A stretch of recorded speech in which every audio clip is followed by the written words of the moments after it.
Farmers presents 15 Seconds of Smart. So you want to drive more safely. Stop eating. Take deep breaths. Avoid bad weather. Get 8 hours. Turn it down. And, of course, talk to farmers. Hi. Hi. We are farmers. Bum, ba-dum, bum, bum, bum, bum.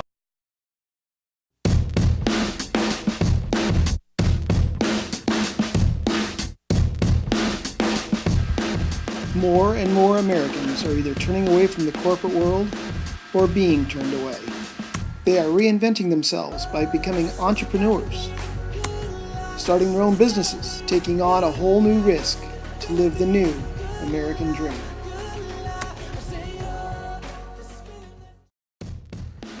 The Bamfulite. Though this product looks like a lightsaber, it's really a lightsaver. Currently being marketed for stairwell use, where companies are required to keep them lit 24/7. With a simple fluorescent tube change, the Bamfulite could save a company thousands of dollars a year in electricity. American Bevel, creating handcrafted beveled glass since 1982.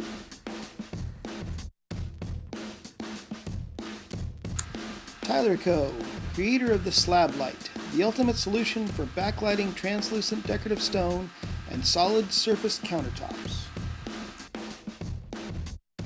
So what do these three companies have in common? Meet Dick Ashoff, artist, inventor, entrepreneur. Dick agreed to meet us here on Balboa Island to give us his thoughts about being an entrepreneur. Tell me your first business you ever did. The first time you were ever an entrepreneur. Selling Christmas cards door to door. Is that right? Yeah, because I wanted that BB gun. Back in the back of the magazine. Yeah, Yeah. I remember you those remember that? things. Yeah. And I would sell Christmas cards door to door when I was in the 4th grade. Wow. 4th grade, and you know, you get a lot of no's, and you go, okay, it's one more. And this is back when houses weren't close. You know, I mean, it was all right. It was in Linda Vista, so it wasn't outrageous, but there was a lot of walking involved. And you just get, and you know, you're going, you get a lot of no's, and you just go, okay, just one more. I'll just do one more house, and then that lady would say yes, and that means I had to go to the next one, and then the next one, and the next. So I sold Christmas cards, and then Did you get the BB gun? no, I got the money instead. Oh, okay. You know, a good entrepreneur. You put it right back into the business, right? Yeah, I outgrew the BB gun real quick. Did you put the money back into the business or back into bubble gum? I went out and bought plastic bags and a ladder, and climbed up trees and cut down mistletoe. So you kind of And did the little entrepreneur thing. I would sell mistletoe door to door. Really? Christmas time, yeah. So you kind of did that whole thing your whole life. Have you ever gone to a company and gotten a paycheck from another person? I worked, you know, as a waiter. I mean, that's the best job you can. When you're going to college, being a waiter and a bartender is like heaven. That I know only because you get at least one free meal a day. There you go. There you go. You know where you're going to eat. I know where you're you know where you're going to eat. meal. And it's like 4 hours a night. It's no big deal. And then you can go back to school. So it's that worked pretty well. And I got fired from that job the week I graduated from college. What did you study in college? I was an English major, and I was going to become a lawyer. And at the end of my 6th year, I was on the 6-year plan, and I was done with school. I couldn't do school anymore. And I took my counselor and I went out to the park and had a bottle of wine, and I said, well, what am I going to do now? Because, I mean, it was 6 years of planning to go to law school, Right. and now nothing. Now it's gone, yeah. You know, you have nothing. And she goes, you go into the business, but you find somebody to pick up your mess. And So did anything that you studied in any of their literature classes or any of that help you? Has it helped you at all in your entrepreneurial business world? oh yeah, Yeah. yeah. It teaches you how to think. Uh-huh. Taught me how to philosophize. Taught me how to look at different It gives you different perspectives from different people. Well, Sure. you know what I really like about that, what you're saying is that what I like about that is that you're taking business from a philosophy point of view and not a numbers point of view. I've never worked for money, and the money just comes. I've been lucky enough to choose products that are around art, because art's a real big thing for me. But if I've ever worked for money, I've failed. It's a great way to look at being an entrepreneur is that there's It's it the doesn't- adventure. It doesn't. Yeah, there you go. That's great. That's interesting. It's not about making money. It's not about the X and Y curves and the Can't graphs relate and to the it. things. It's about the philosophy Yeah. of people and the philosophy of. That's interesting. I'd like to buy you a cup of coffee. How about a cup of coffee? I love coffee. Let's see. This has gotta be the good life. This has gotta be the good life. This could really be the good life. Good life. I say, oh, this feeling that you can't fight. The city is on fire tonight. This could really be the good life. What do you think? Do you think everybody can be an entrepreneur like you? Do you think that there's a special gene in somebody? Do you think there's a special thing or something that people have? No. The special gene? No.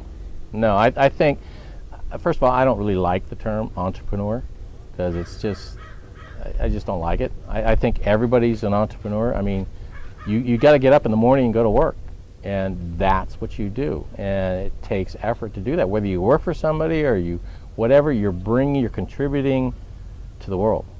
What I do is totally freedom. I mean, it's freedom at its best, but it's very difficult. It's difficult to be free. It takes a little bit of discipline. It takes a lot of discipline, And my grandfather was an inventor, and he invented the diamond bit drill with Senior Howard Hughes. You know, started the Hughes Tool and Die Company. He didn't get anything for it, but he was there. He drilled oil with Chiang Kai-shek. He drilled oil in Poland, and he dropped the first well at Signal Hill here in LA. Rich, broke. Rich, broke. It kind of goes with being a freedom. That freedom. I got more ideas coming, but taking an idea from the idea stage to the market it's a lot of different. It's a lot of obstacles, a lot of curves, a lot of hurdles. Well, even in today's market, I mean, in the old days you would cold call. Well, nowadays, the social media. I mean, what was great about American Bevel is that we had 18 distributors and we had hundreds of people selling my bevels because they were selling them through their stained glass studios. Well, that's a great model, and it works. And now we're doing, like the Bamflite, and okay, I need to get the same kind of business model because the market is so big that I've got to learn how to do that, and it's a different market today. Well, but what's interesting about it, and this is exactly what I was talking about with the gene or whatever it is, some people either don't want to or are afraid to get out from their cube and say, I've got this great idea, I want to try this thing, and I'm going to go do this. Was there ever a time when you had to I'm just going to go do this, or was it always just something that's just, that's what I do? What is it with you? Is that the way it is? I'd have to say my parents gave me the right to fail. First of all, you're never going to fail. It's not about failure. Right. You have to be able to let that go. Is that true? Do you have to be able to say, or not even let it into your mind of failure, it's going to work? Is that kind of a feel that you got to have are you that committed? It's not about committed. It's just it's not a thought process. Well, that's what I was wondering. It's not there. No, I've always tried to make the best product I can, whatever I did, and it just seems to go well, and people want it. And if I learned a long time ago, if I made the best I could, and luckily I was brought up to know what the best is and how it should go together. I can't tell you how things. My brother even asked me one time, and I was explaining something to him, and he goes, "What are you looking at?" And I said, "Well, it's right there. Can't you see it? It's just this, and he's going, He couldn't get it. He couldn't see it. See, I see things and I work backwards. I've already seen it. If I've seen it, then I know I can make it. I've heard that a lot about a lot of inventors and people who start their own business and things. They see the end goal, and then they work towards that end goal. Oh, if you, yeah, You have to know. You have to have a path. And some people write a business plan. I've never had a business plan because 10 minutes later that business plan is totally different for me. So why spend the time writing a business plan? I'd rather do it the old way. Build a product, sell a product, build a product, sell a product, build a business. It goes through the American way. But I like that you have this, the philosophy, and that's part of, tell me about your American way philosophy. Well, I kind of stumbled onto this when I went to China, and I was building the factory in China, and there were, I don't speak Chinese, and in my factory in China there's 10 dialects spoken. So am I going to learn Chinese? No. So there were days that you wouldn't talk to anybody because you got a lot of time to think in China. Not talking to anybody. And I went back and I thought about the cowboy instinct. And the cowboy instinct is basically the land run. Back in the day when they formed America and they went out for the land grab and you could go out and get your land and put your stake down, defend it, and it was yours. Mm-hmm. I don't think that's ever happened in the history of man. So if you take that same strength and you put it into everyday life, if you create it, it's yours. And this country pushed that idea. I mean, Benjamin Franklin formed the patent office not to protect patents and rights, but it does. But he had to. They wanted to get knowledge out, and the patent office was to protect the inventor, but to also let other inventors see what you did and expand on it. And that's what it's all about, education. I mean, if you wanted anything in the world, education. The more educated you are, the more you're going to be able to do anything you want. It's not about money. You can go broke. Disney went broke 7 times. You can go broke, but if you have an education, you can get it all back. You can just, but you also have to have a little will inside to be. You have to have a lot of strength. One of the things, though, with being an entrepreneur and being somebody like you is that at 9 o'clock in the morning you don't punch in, and at 5 o'clock at night you don't punch out, and on Friday night you don't go home for the weekend. It's a 24/7, always on your mind, always working, always. Business is always happening in Dick Ashoff's head. Is that right?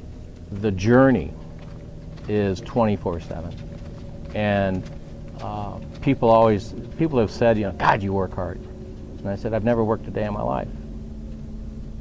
This is what I do, and I'm lucky enough to do it. But if I were to go work somewhere else, I'd probably die. And I mean, I'm lucky enough to be surrounded in this environment, but it takes a lot of work. This doesn't. You just don't walk into this. People just don't hand this to you. You want to surround yourself with people that you can talk to, and I had those people, and I went and got those people. I mean, there's a gentleman, Bill Dean, and I worked in his garage, and he wouldn't charge me rent. I had to water the plants, but he at 5 o'clock he was always on his bicycle, and I'd go in and I'd talk to him, and talk to him about business, and he'd allow that, or I sought those people out, and you sit with them, and you that's your education when you get out of school. Right. School's going to teach you how to think. I remember a very smart man told me once, and he said, it's not about memorization, it's knowing where to find the information. That's right. And that just freed you up. And I remember being in school, and I mean, if you can imagine my schooling experience, I'm dyslexic, and I was an English major. Perfect. I just going, and it took forever to read. It's forever. And I finally had a professor stand up and he goes, some of us can get this in one reading. Me? 5 times. And I went, ah. Somebody I can relate Ah. to. Yeah. So where does Dick Ashoff go, and where does Tyler Coe go, and Bamfa go? Where do you go next? Now that you've got these things, do you just keep going with that? You said you had a million ideas in your head. Are you going to just keep producing new ideas and better ideas, or where do you go from here? It's, as I said, it's the journey. I have no idea. I have no idea. Hopefully, if I do it right, I'll be sitting on this bench, and one day you'll, wow, how long's Dick been here? And I'll be gone. And that's, You know, if and you don't see yourself ever turning in the keys and stopping, you'll always be working and doing something, creating, building. yeah, no, it never stops. If I'm breathing, I'm thinking, and Thinking it's like, becomes a thing. let's try this. The only thing that really matters is if you stop. Well, I don't see you ever stopping, and I don't see that there'll ever be a moment. I'm going to have to come up here one day and say, Dick, Dick's gone. Dick's Dick did all right. thank you. Hey, pleasure. Thank you for your time. Yeah. I know you've got a ton of things going on. Great.